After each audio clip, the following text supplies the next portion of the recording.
Dear students, welcome to compete minds. దస్కదం ప్రోగ్రాంలో భాగంగా రీజనింగ్కి సంబంధించి ఈరోజు కోడింగ్ డీకోడింగ్ అనే చాప్టర్ గురించి కొన్ని క్వశ్చన్స్ మనం చూద్దాం. సో ఇక్కడ మనకి కోడింగ్ డీకోడింగ్ సంబంధించినటువంటి క్వశ్చన్స్లో మేజర్గా మనకి ఏ టైప్స్ ఆఫ్ క్వశ్చన్స్ అడుగుతారు, ఎగ్జామ్ ఓరియంటేషన్లో మనకి ఏం ఇంపార్టెంట్ అనేది మీకు కాస్త ఇన్ఫర్మేషన్ ఇచ్చి నెక్స్ట్ క్వశ్చన్స్లోకి వెళ్ళిపోతా. ఇక్కడ మనం తీసుకునే క్వశ్చన్స్లో ఓవరాల్గా కోడింగ్ డీకోడింగ్లో ఉన్నటువంటి ఆల్ మోడల్స్ కవర్ అయ్యేటట్టుగా నేను డిస్కస్ చేస్తున్నా. ఈ వీడియోని ఎండ్ వరకు కూడా మీరు చూడండి. సో మనకి బేసిక్గా కోడింగ్ డీకోడింగ్ అని అన్నప్పుడు మనం కన్సిడర్ చేయాల్సిన విషయాలు ఏంటి అని అంటే, ఫస్ట్ డైరెక్ట్గా ప్లేస్ వాల్యూ తీసుకొని చేయకుండా అందులో ఆపోజిట్ పేర్స్ ఉన్నాయా లేదా చూసుకోవాలి. తర్వాత రివర్స్ ఫార్మాట్ కానీ సో రివర్స్ ఫార్మాట్ కానీ లేదంటే ఇంటర్నల్ కోడింగ్ కానీ ఈ మూడింటిని ఫస్ట్ మనం చెక్ చేయాలి. ఎప్పుడు కోడింగ్ డీకోడింగ్ క్వశ్చన్ వచ్చినా కూడా మనం చెక్ చేయాల్సింది ఏంటి అని అంటే, ఫస్ట్ లెటర్ టు లెటర్ కోడింగ్లో ఇక్కడ ఆపోజిట్ పేర్స్ ఉన్నాయా, రివర్స్ ఫార్మాట్ ఉందా, ఇంటర్నల్ కోడింగ్ ఉందా అనేది చెక్ చేసుకోవాలి. ఈ మూడు చెక్ చేసిన తర్వాత నెక్స్ట్ మనం చూడాల్సింది ఏంటి అని అంటే, అప్పుడు ప్లేస్ వాల్యూస్ కన్సిడర్ చేస్తాం. సో ప్లేస్ వాల్యూస్ని కన్సిడర్ చేస్తాం. తర్వాత నెక్స్ట్ లెటర్ టు నెంబర్ కోడింగ్కి వచ్చేసరికి ఈ ప్లేస్ వాల్యూసే మనకి చాలా చాలా ఇంపార్టెంట్. ఎందుకనంటే లెటర్ టు నెంబర్ కోడింగ్లో ఆ లెటర్స్ యొక్క ప్లేస్ వాల్యూస్ తీసుకొని వాటిని సమ్ చేయడం కానీ లేదంటే వాటిని సమ్ చేసి అడిషన్గా ఇంకా ఏదో ఒక నెంబర్ని అడిషన్ చేయడం లేదా సమ్ చేసి డబల్ చేయడం ఇలాంటివి చేస్తూ ఉంటారు. సో ఇది మనకు మేజర్గా లెటర్ టు నెంబర్ కోడింగ్ అన్నప్పుడు గుర్తుపెట్టుకోవాలి. ప్లేస్ వాల్యూస్ అనేవి ఖచ్చితంగా యూజ్ అవుతాయి అక్కడ. తర్వాత మనకి అక్కడ నుంచి సో సబ్స్టిట్యూషన్కి సంబంధించినటువంటి క్వశ్చన్స్ కూడా వస్తుంటాయి. ఇవన్నీ కూడా మనము ఈ వీడియోలో డిస్కస్ చేద్దాం. సో ఇక్కడ ఫస్ట్ క్వశ్చన్కి వెళ్తున్నా. In a certain code language DRAP is written as IWFUJ. How is RAGID written in that code language అంటున్నాడు. ఇప్పుడు ఈ డ్రేప్ని ఏ విధంగా కోడ్ చేశాడు అని అంటే IWFUJ. ఫస్ట్ మనం చెక్ చేయాల్సింది ఇక్కడ ఆపోజిట్ లెటర్స్ ఏమన్నా ఉన్నాయా అని చెప్పేసి చూసుకోవాలి. సో ఆపోజిట్ లెటర్స్ ఏం లేవు కాబట్టి డైరెక్ట్గా నేను ప్లేస్ వాల్యూస్ తీసుకొని చెక్ చేస్తా. సో ఇక్కడ 4, 18, 1, 16, 5, 9, 23, 6, 21, 10. సో ఫస్ట్ లెటర్ నుంచి కంపేర్ చేస్తున్నా ఇక్కడ మనకి +5 అనేది డిఫరెన్స్ ఉంది. తర్వాత సెకండ్ లెటర్కి కూడా +5 డిఫరెన్స్, థర్డ్ లెటర్కి +5, తర్వాత +5, నెక్స్ట్ కూడా +5. ఇలా ఈక్వల్ డిఫరెన్స్ అన్నిట్లలో ఈక్వల్ డిఫరెన్స్ ఉంది, ఈక్వల్ డిఫరెన్స్ మోడల్ అని చెప్పేసి చెప్తాం. సో నెక్స్ట్ మనం చెక్ చేయాల్సింది ఏంటి అని అంటే, రిజిడ్కి సంబంధించి చూడాలి. RIGIDకి సంబంధించి చూస్తే ఇక్కడ మనకి 18, 9, 7, 9, 4 ఉంది. మరి దీంట్లో లాజిక్ ఏంటో ఒక్కసారి అప్లై చేద్దాం. 18 నుంచి +5 తీసుకోవాలి. 18 + 5 అని అంటే మనకి 23, దట్ ఈస్ W అవుతుంది. Wతో స్టార్ట్ అయ్యేటువంటి ఆప్షన్ ఎక్కడ ఉంది అని అంటే ఆప్షన్ 3లోనే ఉంది. డైరెక్ట్గా మీరు అటెండ్ చేయొచ్చు. జస్ట్ ఆప్షన్ బేస్డ్ మెథడ్కు వెళ్ళండి. సో ఆప్షన్స్లో అన్నీ చెక్ చేయాల్సిన అవసరం లేకుండా ఒక్క లెటర్ ఆధారంగా కూడా మనం చెప్పొచ్చు. కొన్ని క్వశ్చన్స్కి మనకి డిఫరెంట్గా ఉంటాయి, అంటే మోర్ దాన్ 2 ఆప్షన్స్ వచ్చినప్పుడు అక్కడ జాగ్రత్తగా చేసుకుంటే సరిపోయింది. Okay, right. నెక్స్ట్ క్వశ్చన్కి వెళ్దాం. ఇక్కడ if square is coded as TSXEWK, how triangle will be coded అంటున్నారు. ఒకసారి స్క్వేర్కి సంబంధించి చూద్దాం. సో స్క్వేర్ని ఏమని కోడ్ చేశాడు? TSXEWK అని కోడ్ చేశాడు. ఇక్కడ చూస్తే మనకి 19, 17, 21, 1, 18, 5 ప్లేస్ వాల్యూస్ తీసుకుంటున్నా. ఎస్, ప్లేస్ వాల్యూస్ తీసుకుంటే మనకు క్లారిటీ వస్తుందా లేదా అనేది ఇక్కడ మనం సో చూద్దామండి. రైట్, ఇప్పుడు చూడండి. 19 నుంచి 20కి తీసుకుంటున్నా +1, 17 నుంచి 19కి +2, 21 నుంచి 23కి +3, 1 నుంచి 5కి +4, 18 నుంచి 23కి +5, 5 నుంచి 11కి +6. సో +1, +2, +3, +4 ఇంక్రీజింగ్ ఆర్డర్లో లాజిక్ అనేది ఉంది. సో సేమ్ యాజ్ ఇక్కడ మనము ట్రయాంగిల్కి సంబంధించి కూడా అలానే చేయాలి. ఓకేనా? Yes, triangle. సో ట్రయాంగిల్కి సంబంధించి సేమ్ అదే విధంగా మనము కోడ్ అప్లై చేస్తే 20, 18 ప్లేస్ వాల్యూస్ తీసుకుంటున్నా ఇక్కడ నేను. సో ప్లేస్ వాల్యూస్ ఇవి 20 నుంచి ఫస్ట్ +1, 20 + 1 21, దట్ ఈస్ యూ. యూతో స్టార్ట్ అయ్యేది ఉందా? అన్నిట్లలో యూతో స్టార్ట్ అయింది, ఒకసారి చూడండి. ఎస్, సెకండ్ లెటర్కి వెళ్ళిపోతున్నా. ఇక్కడ సెకండ్ లెటర్ సేమ్ ఉంది, ఇక్కడ సెకండ్ సేమ్ ఉంది, ఇక్కడ సెకండ్ సేమ్, ఇక్కడ second same. Yes, third one కూడా సేమ్ ఉంది కదా, థర్డ్ వన్ కూడా సేమ్ ఉందండి. సో కాబట్టి ఇప్పుడు ఫస్ట్ 3 లెటర్స్ కూడా సేమ్ ఉన్నాయి, ఫోర్త్ లెటర్ ఒకటి డిఫరెంట్ గా ఉంది కాబట్టి డైరెక్ట్ గా ఫోర్త్ లెటర్కి వెళ్ళిపోతున్నా. +1 +2 +3 +4. సో ఫోర్త్ లెటర్ లో +4 అంటే 1 + 4 దట్ ఈస్ 5 ఈ వస్తుంది. ఈ అనేది ఎక్కడ ఉంది? ఇక్కడ ఉంది, ఇక్కడ ఉంది. ఎస్, ఇక్కడ కూడా ఉంది కాబట్టి ఆప్షన్ క్యాన్సల్. మీరు కనుక చూస్తే తర్వాత 6th లెటర్ కూడా సేమ్ ఉంది కదా. ఎస్, సో ఇక్కడ 5th లెటర్ కూడా సేమ్ ఉంది. ఇక్కడ ఎస్, ఇక్కడ ఎస్, ఇక్కడ ఎస్ ఉందండి. సో ఈ ఎస్లు కూడా సేమ్ ఉన్నాయి కాబట్టి నేను 6th లెటర్కి వెళ్ళిపోతున్నా. ఓకేనా? రైట్, 6th లెటర్కి వెళ్ళిపోదాం. ఈ 5th లెటర్తో కూడా సేమ్ ఉంది. సో 6th లెటర్లో మనం చూస్తే +6 చేయాలి. 7 + 6 మనకి 13. 13th ఆల్ఫాబెట్ ఏమవుతుంది? ఎం. సో ఎంతో స్టార్ట్ అవ్వాలి అంటే ఇది కూడా క్యాన్సల్. ఇక్కడ ఎం ఉంది, ఇక్కడ ఎం ఉంది, అండ్ తర్వాత ఇక్కడ ఎస్ ఉంది, ఇక్కడ ఎస్ ఉంది. అంటే లాస్ట్ లెటర్ ఒకటి చూసుకుంటే సరిపోతుందండి. ఓకేనా? Last letter. So last letter అంటే మనం ఎంత యాడ్ చేయాలి అంటే ఈ 5కి +8 యాడ్ చేయాలి. +8 ఎందుకంటే చూడండి ఇక్కడ 6 లెటర్స్ ఉన్నాయి కాబట్టి +6 వరకు తీసుకున్నాం. ఇక్కడ 8 లెటర్స్ ఉన్నాయి కాబట్టి మనకి ఇంక్రీజింగ్ ఆర్డర్ అన్నప్పుడు నెంబర్ ఆఫ్ లెటర్స్ ఎక్కువ ఉన్నా కూడా ఇబ్బంది ఏం లేదు, ఎందుకంటే లాజిక్ సిమిలర్గా ఉంటుంది కాబట్టి. సో 8 +8 తీసుకుంటే 5 + 8 దట్ ఈజ్ 13 కాబట్టి ఎం వస్తుంది. ఎం అంటే ఆప్షన్ 4లో ఉంది. This one is the answer. Okay, next క్వశ్చన్కి వెళ్దాం. ఇక్కడ in a code language develop is written as POLEVED, then how will scribble be written in that code language అంటున్నాడు. సో ఇక్కడ డెవలప్ని ఒకసారి చూస్తే, సో డెవలప్ని ఏమన్నాడు?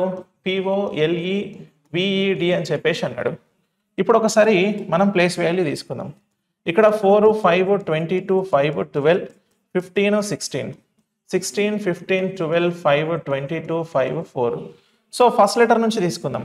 ఇప్పుడు ఒకసారి తీసుకుంటే మనకి ఇక్కడ ప్లేస్ వాల్యూ తీసుకొని చేయడానికి అవకాశం ఉందా అంటే నువ్వు ప్లేస్ వాల్యూ తీసుకున్నావు ఇలా డైరెక్ట్గా, కానీ మీరు జాగ్రత్తగా గమనిస్తే ఇక్కడ ఉన్నటువంటి లెటర్సే ఇక్కడ కూడా ఉన్నాయి. ఎస్, ఏంటనంటే P ఇక్కడ ఉంది, O ఇక్కడ ఉంది, L ఇక్కడ ఉంది, E ఇక్కడ ఉంది. ఇంటర్నల్ కోడింగ్ అని చెప్తాం.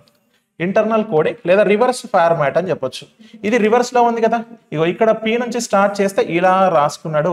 సో ఇలా మనకు వచ్చింది, రివర్స్ ఫార్మాట్లో ఉంది. ఇప్పుడు స్క్రిబుల్కి సంబంధించి ఒకసారి చూడండి, డైరెక్ట్గా ఈ నుంచి ఎస్ వరకు రాయాలి. ఈ ఎల్తో స్టార్ట్ అవ్వాలి. ఇది కాదు, ఇది కాదు, ఇక్కడ ఉంది, ఇక్కడ ఉంది. BB, yes BB. ఐఎస్ ఉంది, ఇది కాదు అంటే option 1 is the correct answer. Okay, right. Next చూడండి ఇక్కడ in a certain code language flute is written as UOFGV. How is lamps return in that code language అంటున్నాడు. సో ఇక్కడ ఫ్లూట్ని ఏమని code చేశాడంటే UOFGVగా కోడ్ చేశాడు. మీరు కనుక గమనిస్తే ఇక్కడ మనకి ఆపోజిట్ లెటర్స్ అనేవి ఉన్నాయి. ఎఫ్కి ఆపోజిట్ ఏంటి అని అంటే U, ఎల్కి ఆపోజిట్ ఏంటి అంటే O. మనము కోడ్ కూడా పెట్టుకున్నాము. సో U ఫర్ యూజ్ఫుల్ అంటాం, T ఫర్ తెలంగాణ గవర్నమెంట్, తర్వాత ఈవి అంటే ఇంగ్లీష్ వెకాబులరీ అని చెప్పి ఇలా అనుకున్నాం. నెక్స్ట్ ల్యాంప్స్కి చూద్దాం.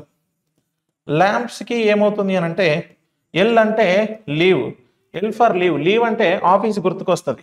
So O, A to Z కాబట్టి Z. M అంటే మూన్, మూన్ ఏ టైంలో వస్తుంది? నైట్ టైంలో కాబట్టి N. P అంటే ప్యాలెస్, ప్యాలెస్లో ఎవరు ఉంటారు? కింగ్ ఉంటారు. ఇక్కడ S, so S for Secunderabad, Secunderabad Hyderabad కలిసి ఉంటాయి కాబట్టి ఇట్లా. సో OZN, OZN ఎక్కడ ఉంది? KHతో ఆప్షన్ 4లో ఉంది కాబట్టి this one is the answer here. Okay, next question. Next చూడండి, in a code language cold is written as ALHY. How will iron be return in that code language అని చెప్పేసి అంటున్నాడు. So ఇక్కడ కోల్డ్కి చూసినప్పుడు ALHY అని చెప్పేసి ఉంది. ఇప్పుడు మనకి ప్లేస్ వాల్యూ తీసుకుంటా. 3, 15, 12, 4, 1, 12, 8, 25 అండి. సో ఫస్ట్ లెటర్ నుంచి తీసుకుంటే ఇక్కడ మనకి -2 ఉంది, తర్వాత -3, తర్వాత నెక్స్ట్ -4, తర్వాత ఇక్కడ ఇక్కడ మనకు దీన్ని 4 నుంచి 25 ఉంది ఎలా తీసుకోవాలని అనుకుంటాం. 4th ఆల్ఫాబెట్ని 30th ఆల్ఫాబెట్ అనుకుంటే -5 అవుతుందండి. ఎందుకంటే after completion of 26 again 27 alphabet ABCD ఇలా వస్తుంది అని చెప్పేసి అని అనుకుంటాం. సో కాబట్టి ఇలా ఉంది. ఇప్పుడు ఐరన్కి సంబంధించి ఎలా రాయాలి అని అంటే 9, 18, 15 అండ్ 14 అండి. 9 నుంచి తీసుకుంటే -2, 9 - 2 that is 7, 7th alphabet is G. Gతో స్టార్ట్ అవ్వాలి, 3 ఆప్షన్లలో ఉంది. తర్వాత ఇక్కడ -3, సో 18 - 3 15 దట్ ఈస్ O. GOతో స్టార్ట్ అయ్యేది ఆప్షన్ 1, ఇవి రెండు కూడా కాదు. సో డైరెక్ట్గా ఆన్సర్ ఇది పెట్టేయచ్చు. ఓకే, నెక్స్ట్ క్వశ్చన్కి వెళ్దాం. In a certain code language prop is written as 67 and rate is written as 46. How is mock written in that code language అంటున్నాడు. సో ఒకసారి ప్రాప్ని ఏ విధంగా కోడ్ చేశాడంట, ప్రాప్ని 67 అని రాశాడు. ఎందుకు అని అంటే ప్లేస్ వాల్యూస్ తీసుకుందాం, 16, 18, 15, 16. అయితే ఎప్పుడైతే లెటర్ టు నెంబర్ కోడింగ్ వచ్చిందో ప్లేస్ వాల్యూస్ తీసుకొని చూస్తాం, sum of the place values అవ్వడానికి most of the chances is there. So కాబట్టి ఇప్పుడు ఇక్కడ ఒకసారి మనం చూస్తే 16 ఇక్కడ, సో 2 సార్లు 16 ఉంది కాబట్టి 32, 18, 15 అని చెప్పేసి తీసుకుంటున్నా. ఇక్కడ ఎంత అవుతుంది మనకు 65 అవుతుంది. సో మనం ఒకసారి చూస్తే సో మనకు 15, 3, 4, 5, 6, 65 ఉంది. సో 65 ఉంది కానీ ఇక్కడ ఏం చేశాడు, దానికి +2 యాడ్ చేశాడు. So some of the place values 65 +2 add చేస్తే 67 వచ్చింది. సేమ్ యాజ్ ఇప్పుడు రేట్కి చూద్దాం. RATE రేట్కి సంబంధించి చూస్తే 18, 1, 25 అండి. Okay right. సో ఇప్పుడు ఒకసారి చూసినప్పుడు మనకి ఎంత అవుతుంది అని అంటే ఇక్కడ 44 అవుతుంది. So some of the place values 44 +2 add చేస్తే 46. సో ప్లేస్ వాల్యూస్ని సమ్ చేసి ఒక 2 యాడ్ చేశాడు. తర్వాత మాక్ చూద్దాం. MOCK మాక్కి సంబంధించి చూస్తే 13, 15, 3, 11 అండి. సో ఇక్కడ ఒకసారి చూసినప్పుడు మనకి ఎంత అవుతుంది 25. So next 31, next 42. So 42 +2 that is 44 అండి. సో ఆప్షన్ 4లో ఉంది, 44 is the answer. Okay, next క్వశ్చన్కి వెళ్దాం. నెక్స్ట్ చూడండి, if CAB is equals to 12 and FED is equals to 30 then HIDE is equals to what అని చెప్పేసి అంటున్నాడు. సో CABని 12 ఎందుకు అనుకున్నాడో చూద్దాం. ఇక్కడ 3, 1, 2 అండి. సో ప్లేస్ వాల్యూస్ తీసుకున్నా, some of the place values equals to 6. 6 × 2 ఎంత 12 అవుతుంది. సో ఇక్కడ తీసుకున్నాడు. నెక్స్ట్ FED, సో 30 అంటున్నాడు. ఎందుకు అంటే 6, 5, 4 some of the place values 15 × 2 that is 30 కాబట్టి. నెక్స్ట్ HIDE అంటున్నాడు. సో ఇక్కడ 8, 9, 4, 5 అండి. Okay right. సో ఇక్కడ ఎంత అవుతుంది మనకు అంటే 17, 21, 26. 26 × 2 దట్ ఈస్ 52. ఆప్షన్ 3లో ఉంది, 52 ఈజ్ ద ఆన్సర్. అట్లా. Okay, next question. If DIG is equals to 41 and GOAD is equals to 55 then FACT fact is equals to ఎంత అంటున్నాడు. So DIG is equals to 41 ఎందుకైంది అని అంటే 4, 9, 7. ఇక్కడ some of the place values తీసుకొని చూడండి. So చూస్తే మనకి ఎంత వస్తుంది ఇక్కడ అంటే, సో ఒక 20 వస్తుందండి. 20 వస్తుంది some of the place values. Into 2 చేస్తే వచ్చింది ఎంత 40. దీనికి ఒక +1 యాడ్ చేసిండు 41. ఇంటూ 2 +1. ఓకే, నెక్స్ట్ GOAD దీనికి సంబంధించి 7, 15, 1, 4 అండి. సో ఇక్కడ ఎంత అవుతుంది అని అంటే 27 అవుతుంది. సో 27 × 2 దట్ ఈస్ 54 +1 యాడ్ చేస్తే 55 అండి. సో 55 తీసుకున్నాడు. సేమ్ యాజ్ FACT ఫ్యాక్ట్కి సంబంధించి 6, 1, 3, 20 అండి. సో ఇప్పుడు ఇవన్నీ యాడ్ చేస్తే మనకి ఎంత వచ్చింది అని అంటే ఇక్కడ 30 వచ్చింది. 30 × 2 60 +1 యాడ్ చేస్తే 61. సో ఆప్షన్ 2లో ఉంది, 61 ఈస్ ద ఆన్సర్. ఓకేనా రైట్. 20 ఇక్కడ 10, 30 × 2 60 +1 61. ఓకే రైట్ నెక్స్ట్ ఇక్కడ చూడండి if AU is equals to 21 EGG is equals to 245 then how will you code bake is equals to అంటున్నాడు. సో ఒకసారి చూద్దాం. AU is equals to 21 ఎందుకైందంటే A for 1 U for 21 అండి. ఇక్కడ ఏం చేశాడంటే 1 into 21 చేస్తే 21 వచ్చింది. ఎస్ ప్లేస్ వాల్యూస్ని మల్టిప్లై చేశాడు. నెక్స్ట్ EGG చేస్తే 7 సారీ ఇక్కడ 5 7 7 ఇక్కడ 5 into 7 into 7 చేస్తే మనకు వచ్చేది ఎంత అంటే 245 వస్తుంది. సేమ్ యాజ్ బేక్ BAKE బేక్ని చేస్తే 2 1 11 5 అండి. ఓకేనా రైట్. సో ఇక్కడ సింపుల్గా చూడండి మనకి 11 into 5 55 55 into 1 55 55 into 2 అని అంటే 110 అవుతుంది. సో ఆన్సర్ ఈస్ 110 అండి ఆప్షన్ 3. ఓకేనా నెక్స్ట్ ఇక్కడ చూస్తే if blue means pink pink means green green means yellow means red means white then what is the colour of turmeric అంటున్నాడు. నీలం అంటే గులాబీ గులాబీ అంటే ఆకుపచ్చ ఆకుపచ్చ అంటే పసుపు అంటే ఎరుపు అంటే తెలుపు. అయితే పసుపు ఏ రంగు? సో పసుపు యొక్క రంగు ఏది అంటున్నాడు. మనకి సబ్స్టిట్యూషన్కి సంబంధించినటువంటి క్వశ్చన్ ఇది. అయితే ఇక్కడ మనకు సబ్స్టిట్యూట్ చేస్తున్నాడు ఒక కలర్ని ఇంకో కలర్ లాగా. Okay right. ఇప్పుడు పసుపు యొక్క రంగు ఏది అంటున్నాడు. అంటే పసుపు యొక్క రంగు అని అంటే మనం పసుపు రంగు అని చెప్పేసి మనకు తెలుసు. అంటే టర్మరిక్ అంటాం కదా. సో టర్మరిక్ అని అంటే మనము యూజ్ చేస్తాం టర్మరిక్ని పసుపుని. సో కాబట్టి మనకు పసుపు అనేది ఎల్లో కలర్లో ఉంటుంది. ఓకే ఎల్లోని ఏమని కోడ్ చేసిండు? ఎల్లో మీన్స్ రెడ్ అని చెప్పేసి అన్నాడు. ఇక్కడ మీరు చూస్తే పసుపు అంటే ఎరుపు అని అన్నాడు.